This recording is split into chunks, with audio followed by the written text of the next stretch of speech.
Hello hi good morning दोस्तों।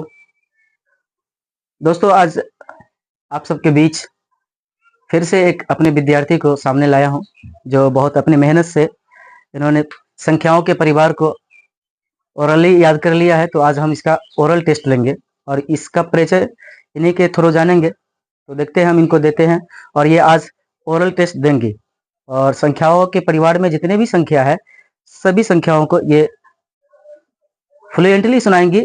तो आज हम इनका ओरल टेस्ट लेने वाले हैं। तो आप लोग देखिए, अगर आप लोगों को ये जानकारी अच्छा लगे तो अपने दोस्तों में लाइक शेयर करें। ओके, अपना परिचय दो, इसको खोज लो। अपना परिचय दो, नाम, क्लास बताओ। कैमरा की हो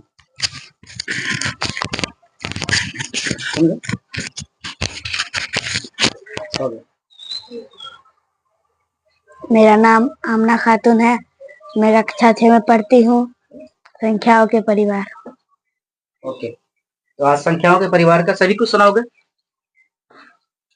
ठीक है, तो हम सवाल कर रहे हैं, आपको जवाब देना है। ठीक है, मेरे तरफ घूम जाइए, आप कैमरा की तरफ घूमिए।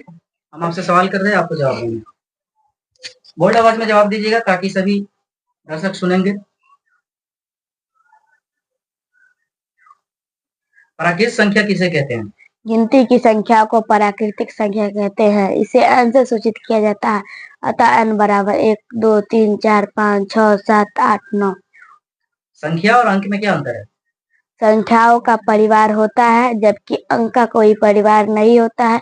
सभी अंक संख्या कहलाएगा जबकि सभी संख्या अंक नहीं कहलाएगा।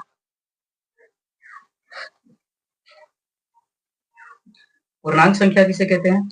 जब पूर्ण संख्या के समूह में ऋणात्मक संख्या को शामिल किया जाता है तो प्राप्त समूह को पूर्णांक संख्या कहते हैं। जैसे में -5, -4, -3, -2, -1, 0, 1, 2, 3, 4, 5। पूर्ण संख्या किसे कहते हैं? पूर्ण संख्या जब प्राकृतिक संख्या के समूह में पूर्ण संख्या शून्य से शुरू किया जाता है तो प्राप्त समूह को पूर्ण संख्या कहते हैं। जैसे में 0, 1, 2, 3, 4, 5, 6, 7, 8, 9। सम संख्या किसे कहते हैं? जिस संख्या के अंत में 0, 2, 4, 6, 8 लगा हो तो उसे सम संख्या कहते हैं। जैसे में 10, 12, 14, 16, 18 etc। विषम संख्या किसे कहते हैं? जिस संख्या के अंत में 1, 3, 5, 7, 9 लगा हो तो उसे विषम संख्या कहते हैं। जैसे में 11, 13, 15, 17, 19। भाज्य संख्या किसे कहते हैं? वैसी संख्या जो एक और खुद के अलावा किसी और भी संख्या से पूरा विभाजित हो जाए उसे भाज्य संख्या कहते हैं। जैसे में 4, 4, 6, 8, 9, 10, 12, 14, 15, 16, 18 etc। अभाज्य संख्या किसे कहते हैं? वैसी संख्या जो एक और खुद के अलावा किसी और संख्या से विभाजित न हो तो उसे अभाज्य संख्या कहते हैं। जैसे में 2, 2, 3, 5, 7, 11, 13, 15, 13, 17, 19 etc। सह अभाज्य संख्या किसे कहते हैं? सहअभाज्य संख्या वैसी दो संख्या जिसका मौसा एक हो तो उसे सह अभाज्य संख्या कहते हैं।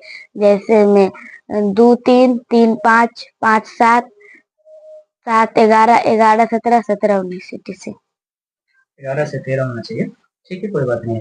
परिमेय संख्या किसे कहते हैं? परिमेय संख्या वैसी संख्या जो p/q के रूप में हो जहाँ q बराबर नहीं 0 के हो तो उसे परिमेय संख्या कहते हैं। जैसे में 3/2, 2/6, 9/6 etc। अपरिमेय संख्या किसे कहते हैं? वैसी संख्या जो p/q के रूप में ना हो जहाँ q बराबर 0 के हो तो उसे अपरिमेय संख्या कहते हैं। जैसे में 1, 1, 3, 1, 1, 1, 3, 1, 1, 1, 1, 3, ... √2 √5 etc। वास्तविक संख्या किसे कहते हैं? सभी परिमेय और अपरिमेय संख्याओं के सामूहिक रूप को वास्तविक संख्या कहते हैं। जैसे में -4, -3, -4, √3, √5, 5/7, 7/5। संपूर्ण संख्या किसे कहते हैं?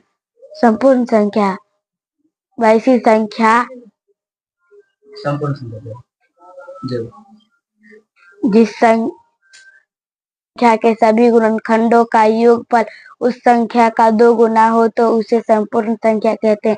जैसे 6, 28। चर संख्या किसे कहते हैं? वैसी राशि जिसका मान बदलता रहता है उसे चर संख्या कहते हैं। जैसे में x, y। अचर संख्या किसे कहते हैं? अचर संख्या वैसी राशि जिसका मान नहीं बदलता है अर्थात स्थित रहता है उसे अचर संख्या कहते हैं। जैसे 1, 2, 3, 4।